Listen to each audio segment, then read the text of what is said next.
Number 1. In Joliet, Illinois, Peter Olenchuk, 48, was an Army Brigadier General and commanding officer of the Army Ammunition Supply Depot. He was married to Ruth Olenchuk, and the couple had 3 daughters, Nancy, Jane, and Mary.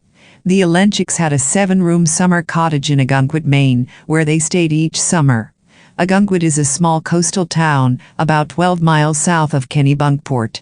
On Sunday, August 9, 1970, red-haired, blue-eyed Mary Olenchuk, 13, left the beach on a bicycle she borrowed from a friend to get a pack of gum and newspaper. She was last seen at 5 p.m. talking to an unidentified man in his 30s outside the Lookout Hotel, located at 55 Israel Head Road, just 200 yards away from her home. He was driving a faded, maroon sedan with a scratched hood. A woman staying at the hotel said it appeared that Mary was giving the man directions. She also said she saw Mary enter the man's vehicle. When Mary failed to return home by 7 p.m., her mother called the police to report her missing. Police found Mary's bicycle propped up against the wall of a breezeway at the Lookout Hotel, but there was no sign of the young girl.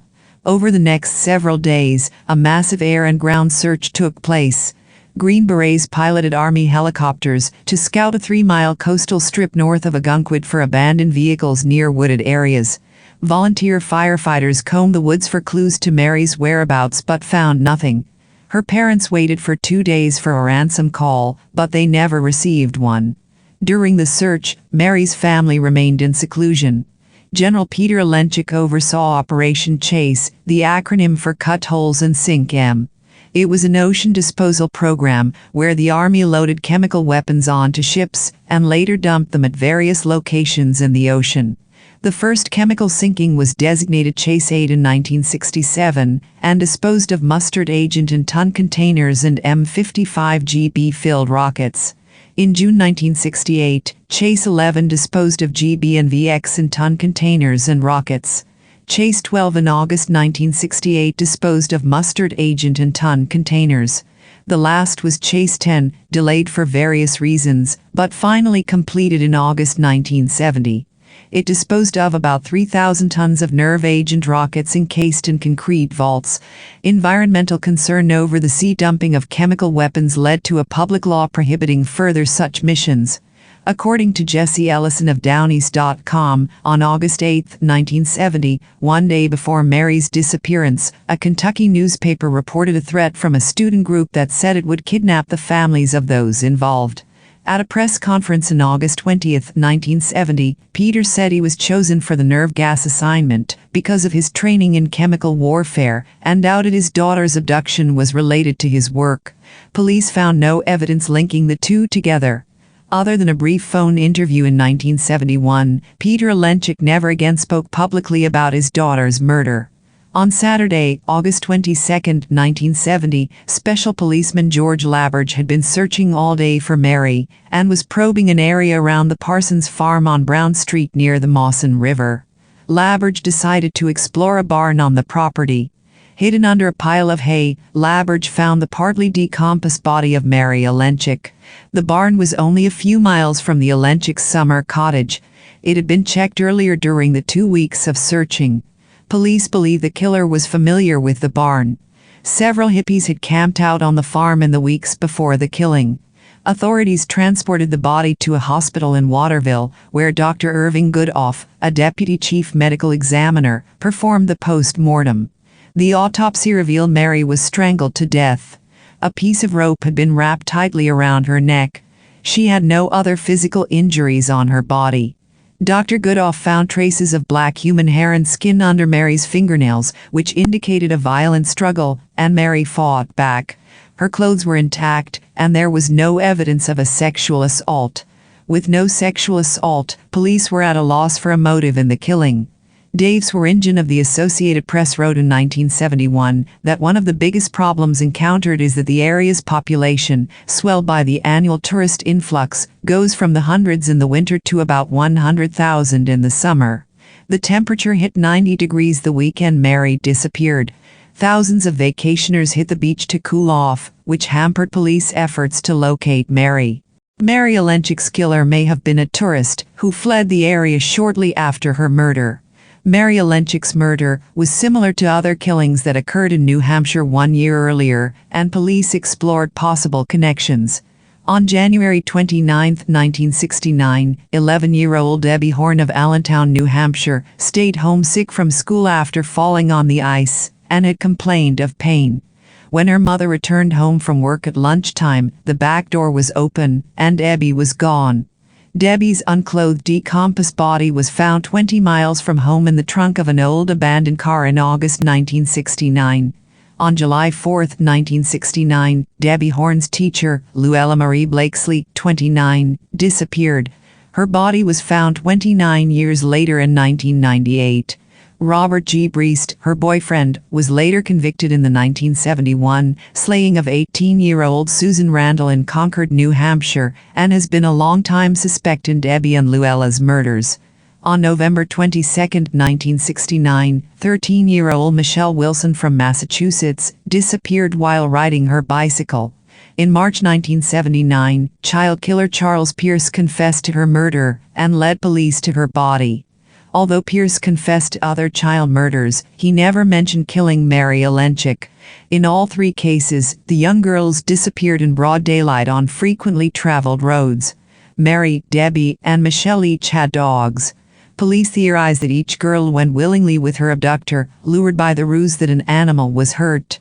Peter Olenchuk spoke to the press around the first anniversary of his daughter's murder, but never spoke publicly again. He later retired from the Army. Peter was named to the Lebanon Valley College Board of Trustees as an alumni trustee in 1980. He was a 1942 graduate of the college, located in Pennsylvania. In September 1980, police announced they had linked an unidentified suspect to Mary Olenchuk's murder through a tip. However, at that time, he had not been questioned because the police did not have enough evidence to convict him. Mary's father, Peter, died in 2000, 2 years after her mother, Ruth's death in 1998. Mary's oldest sister, Nancy, legally changed her name to Hillary. She died from multiple myeloma on May 11, 2014. Her other sister, Jane, is now around 69 years old. On the 37th anniversary of Mary's murder, police made a public appeal for information in the case. If you have any information about Mary Olenchuk's murder, please call Maine State Police at 1-800-228-0857. Number 2. Max Edward Metcalf, age 32, vanished from Princeton, Wisconsin on October 7, 1958. Max was last seen by his wife, Katie, and their 5 children when he left in his pickup truck to go have a few beers at a tavern a half-mile away. I've been unable to find any information on whether or not he was seen there. Max never returned, and his truck was found between 11 p.m. and midnight that night, about 35 miles away in Oshkosh, Wisconsin, near Lake Winnebago. The truck was initially spotted by Oshkosh police, parked behind a storage facility on South Main Street. No action was taken immediately, as the officer had no reason to find the truck suspicious. They traced the truck to Max after learning that he was missing about a week later. It's been noted that the parking brake was set, which his wife found odd. She reported that the parking brake was broken and that Max never used it. Some articles state that the truck was found a week later, as opposed to the same night he vanished. Additionally, there was a potential sighting of Max on Friday, October 10th. A milk delivery man who knew Max stated that he had seen Max on the highway, but had not spoken to him. I don't know if he was claiming to have seen Max in his truck or on foot. Shortly after his disappearance, an individual pointed out a spot on the northwestern corner of the Mecca farm where the ground appeared to be disturbed. The ground was frozen at the time, and police announced their intention to dig it up when possible, but I've found no indication of whether this was ever done. Although no one has ever been named a suspect in his disappearance, it's worth noting that a former employee of Max's, Clarence Johnson, was charged with theft the following year. He was accused of stealing equipment from the Metcalf farm. Max had served in the Air Force during the Korean War. He was born in Packwaukee, Wisconsin to Walter and Jessie Metcalf, and had several siblings. He grew up on his parents' farm and had his own farm at the time of his disappearance. He'd be 92, if still alive. other than his children, who, based on Max's age, would likely have been very young at the time. There are few people left who remember Max and can share his story. I don't want Max's story to be lost. He was here, and although he's likely deceased, he is still somewhere, waiting to be found. If you have any information about the whereabouts of Max Edward Metcalf, contact the Berlin Police Department, Investigator Georgia Traczynski at 920-361-0444, reference case number 06-BPD-1438. Number 3. On April 22, 1981, in the small village of Standard, Alberta, 15-year-old Kelly Cook received a call at 8:20 a.m. inquiring about her babysitting services. The man identified himself as Bill Christensen and asked Kelly to babysit for him that night.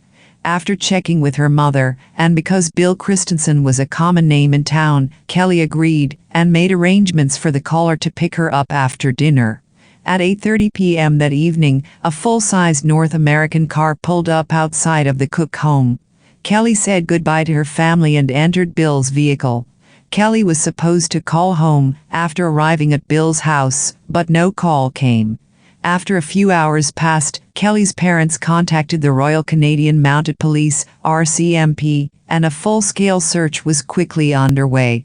No trace of Kelly or Bill was found. On June 28, 1981, roughly 2 months after Kelly's abduction, her body was discovered in the Chin Lake Reservoir near Tabor, Alberta. Due to the advanced decomposition of the remains, Kelly had to be identified through dental records. She had been bound with rope, weighted down with cinder blocks, and dumped into the reservoir. Her body was fully clothed, and the autopsy revealed no sign of sexual assault. One article claims that Kelly died of asphyxiation, but this cause of death was not widely reported and doesn't appear on the RCMP's case file page.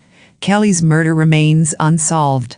There is only one real suspect in this case, the man who called himself Bill Christensen and picked up Kelly to babysit. At the time of Kelly's abduction, witnesses describe Bill as 30-45 years old, which means he'd be in his late 60s to early 80s in 2019. He was also reported as being roughly 5'103", 178 centimeters, and having a medium to heavy build and dark hair. At one time the police circulated a sketch of the suspect, although it's no longer included on the RCMP's case file page. The RCMP believed that Kelly's murder was a carefully planned crime. For instance, on April 18th, a man claiming to be Bill Christensen called another girl in town and asked her to babysit. The girl turned him down, but passed on Kelly's number. This demonstrates premeditation and also seems to indicate that Kelly herself was not the specific target. There are also unconfirmed rumors on discussion boards about this case explaining that a man called the local school in March inquiring about a young figure skater in town who was featured in the local paper received the girl's number, and that this is the girl who eventually passed on Kelly's number to Bill. If true, this also suggests that the killer planned to abduct a young local girl well in advance of Kelly's disappearance and subsequent murder. There is another mind-bending aspect to this case. Was Bill someone from Standard? In 1981, the police clearly thought the perpetrator was from the area. RCMP Corporal Craig Green told the press there is no doubt the suspect either lived in the area or frequented it. He knew what Kelly looked like and what her name was. He also knew the town layout and some of the neighbors. This baffles me, though, for if Bill was from Standard or the surrounding area, how could he be so sure that Kelly's parents wouldn't recognize him or his vehicle when he picked her up? And why did no one ever identify him from the suspect sketch that was distributed shortly after the crime? If Bill was from the area, his decision to abduct and murder a girl so close to home sure was brazen. Kelly's case is considered one of the most high-profile, unsolved murder cases in Alberta, Canada. But after investigating over 2,000 possible suspects, the case has stalled. The authorities hope that the public can provide some new information that will heat up this mysterious cold case. The Standard community and Kelly's loved ones deserve answers. Kelly's sister Marnie explained to the media what life is like without Kelly. "I miss what she'd be. I miss that she should be sitting at the table with us. A $100,000 reward is being offered by the Village of Standard for information leading to the arrest and conviction of Kelly's killer. Anyone with information is asked to call the RCMP at 403-420-4900 or Crime Stoppers 1-800-222-8477. Number 4. On January 29, 1957, Mrs. Wilkinson called the Surrey RCMP to report that her son, Humphrey Albert Wilkinson, had not been seen or heard from in a week. Albert lived by himself in North Surrey with his dog. Albert left his wallet and identification at his home, but it was determined that his rifle and his dog were missing from the house. A sighting of Albert was reported on January 29, 1957, by an employee of Woolworths in New Westminster. The employee viewed a photograph of Albert and is convinced that the person she saw was Albert. The person also stated that the person she saw on this date was known to her as Al. Information with respect to Albert going missing was released in the newspapers in Vancouver and New Westminster and on the radio in Cloverdale in 1957. Albert's case was also circularized in the RCMP Gazette. Investigation revealed that Albert worked at the Martin Paper Company in New Westminster as a carpenter, but was last seen there on January 23, 1957, and did not pick up his last paycheck. He was last seen wearing a dark green toque, green jacket, black wool sweater, black plaid shirt, and knee-high gumboots. Albert did not mention to anyone at the workplace that he planned on going anywhere or leaving this job. It was determined that Albert had not sought employment insurance, but had previously told personnel with employment insurance that he wished to seek employment in Cache Creek, BC. Investigation in the Cache Creek area failed to turn up any trace of Albert. There was a suggestion that Albert had a strong desire to tour the world, and it was thought possible that he had joined the Canadian Army in order to fulfill this desire. Investigation revealed that Albert had not joined the Army, nor had he been in contact with any employment agencies. Investigators were also told that Albert may have gone to northern BC to go fishing with a friend by the nickname of Old Man, whom he spoke of often.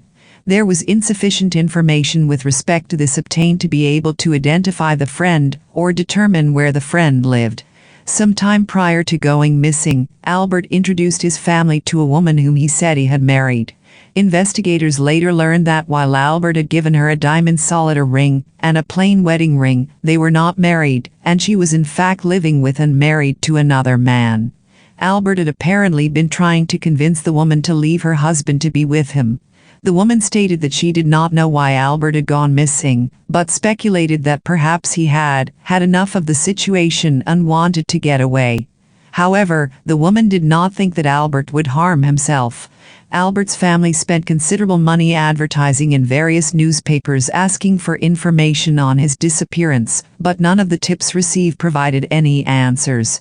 Albert was known to suffer from severe headaches and stomach upsets, but there was nothing to indicate that these conditions had any bearing on him going missing. It was also determined that Albert had been drinking quite heavily in the year prior to him going missing. Albert was a part-time commercial fisherman who liked to dress in expensive clothing and was an avid cartoonist. Albert has not attempted to contact any family members since his disappearance. Police are asking for the public's assistance to help bring some closure to the Wilkinson's family search for answers. Number 5. Bryan Michael Mace of Midland was a kind-hearted, happy-go-lucky all-American kid who loved his family, stayed out of trouble, worked hard and went to church. Before Mace's life was cut short at age 20 in 2003, he loved to go camping, play basketball, and challenged his stepfather to Resident Evil video games almost every night. Just before he was killed, Mace was working on fixing the radio in the Chevrolet Blazer his parents bought him. He loved to listen to alternative rock bands like the Red Hot Chili Peppers. He graduated from Liberty High School in 2001 and had a huge graduation party with all of his family and friends in attendance. He wasn't sure about the career or future he wanted to pursue, but he held jobs from the time he was still in school. He was one of those guys who joke with you and play with you, but if he didn't know you, he was real sort of shy and laid back. Carlo Bertelli, Mace's stepfather, told the Times the day after the 14th anniversary of his murder. Mace's life was cut short on April 9, 2003, when law enforcement officials say he interrupted a burglary in his home in the 12,500 block of Elk Run Road. He was shot to death and the suspected killers tried to burn his house down in an apparent attempt to destroy the evidence of his slaying. Several firearms and other valuables were taken from the home, according to Fauquier County Sheriff's Office detectives. Mace's murder is still unsolved 14 years later. Every day, his family thinks about the easygoing adolescent that was taken from them and the man he might have become. He would be a grown man now, said Christine Bertelli, Mace's mother. He definitely would have had a family. I believe that. Around 1:30 p.m. on Wednesday, April 9, 2003, Carlo Bertelli went home to pick up Mace to go work on a roof leak in St. Mary's County, Maryland. The two worked together at Traco Roof Services in Manassas. Carlo Bertelli said Mace stayed home in the morning because it was raining, otherwise he would have been at work earlier. His aunt, Jody Mace, said he left the house to pick up a new video game. When he returned home, detectives believe Mace walked in on a burglary in progress. Carlo Bertelli said he couldn't tell anything was off when he first got home. But when he tried to unlock the back door, the key stuck. Carlo Bertelli would later find out his key melted in the door because of the heat of the fire inside. Having no luck with the downstairs doors, Carlo Bertelli said he ran up to the deck and finally managed to open a door. And then smoke came barreling out of the house, said Carlo Bertelli. And I thought, oh my God. I thought something happened to the fireplace. I didn't know what was going on. Carlo Bertelli said he began running through the house looking for Mace. He was worried Mace was still sleeping in his bed because he liked to sleep in on his days off. I couldn't see my hand in front of my face because there was that much smoke, Carlo Bertelli said. I finally found him and drug him outside. It's something that never leaves you. It's always with you. I have visions of him that will never go away for the rest of my life. The house didn't completely burn down, Bertelli said, because he and Mace had just resealed the doors and windows, so there wasn't enough oxygen for the flames to rise. Then Sheriff Joe Higgs called the murder chilling and brutal. He said finding those responsible was his office's highest priority at the time. He assigned 6 of his top detectives to the case immediately. Today, Detective Corey Ashby is actively working the investigation into Mace's killing. Ashby said even before he was a detective, he took a strong interest in this case. He sat next to Mace in math class at Liberty. He was a good, quiet, polite guy and a fine student, Ashby remembers. In 2013, Ashby closed a murder case that went unsolved for 32 years. Ronald Richard Cloud confessed to the 1980 shooting death of Brad Baker in his Kinlich farm home after new avenues of inquiry implicated him. The investigation into Mace's death helped the sheriff's office solve numerous other burglaries, said Sergeant James Hartman, public information officer. While the Bertelists say they are glad the other crimes were solved, they also admit it can feel frustrating to watch others find justice while they are still awaiting theirs. In March 2014, Jody Mace wrote the Fauquier Board of Supervisors to ask its members to fund a proposed cold case unit for the sheriff's office.